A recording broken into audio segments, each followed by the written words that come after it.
Part 2 of the Casper's Neck Pass covers the final 4 kilometers of the eastern section. To continue with the history of the Andriespotritter scouting party, the waiting party, after staying a fortnight longer than instructed, left the river on whose banks they'd been anxiously waiting and named it the Treurivier, which translates into the River of Sorrow. A few days later, the returning men caught up with their womenfolk on the banks of another river further north, which was promptly named the Blyderrivier, or River of Joy.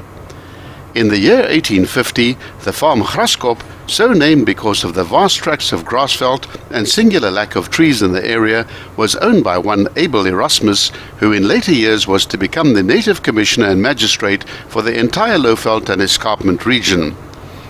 The local indigenous people gave this redoubtable land to the name of Dubula Duzi in recognition of the fact that he waited till the very last moment before firing on his quarry.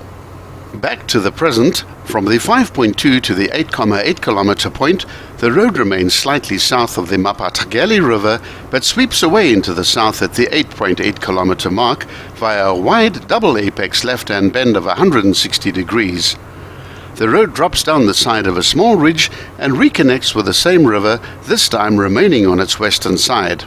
Going back into history once more, Casper Kruger's famous son Paul was born on the 10th of October 1825 at Bullock, which is a farm in the Steinsburg area of the Cape Colony.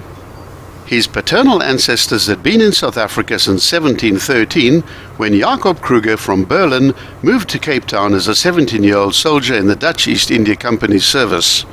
Jacob's children dropped the umlaut from the family name, a common practice among South Africans of German origin, and over the following generation, Kruger's paternal forebears moved into the interior. He married Elsie Steyn in Cradock in 1820 when he was 19, and she was just 14.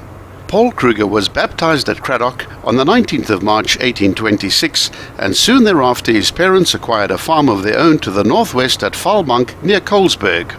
In 1835, Casper Kruger, his father and his brothers Gert and Tiens moved their families east and set up farms near the Caledon River. The gradients along this final section are virtually flat or undulating for the final 3 kilometers, as the road mimics the course of the Blyderrivier via an easy set of double S-bends to terminate at a junction at the 12.2 kilometer point at an altitude of 1,147 meters. At the T-junction, you can turn left to join the RL532 near Bergslag potholes, or you can turn right and enjoy a very scenic and long gravel drive to get down to Pilgrim's Rest.